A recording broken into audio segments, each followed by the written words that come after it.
Experience ko sa teacher, part 2. Hey, may mga nababasa ako sa mga comments na gagayahin daw nila yung mga experience ko sa teacher. Sige, gayahin nyo, pero pag kayo may ginawang kalokohan, tapos pinalo kayo ng teacher, wag na wag kayong uuwing luhaan, tapos magsusumbong kayo sa mama nyo. Ma, pinalo po ako nung teacher namin. Tara po kay Tito Rapi. Huwag mong subukan. Subscribe! Sana all!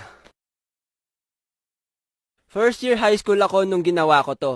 Sa loob ng klase, may binubuong team para sa paglilinis ng classroom. Naka-schedule yun every Monday to Friday. Depende kung anong araw nakatoka yung grupo nyo. At kung sino ang tatakas sa paglilinis ay may parusa. Nung mga time namin, isang floor wax kada takas mo sa paglilinis. Ako naman na loko-loko, hindi ko pinansin.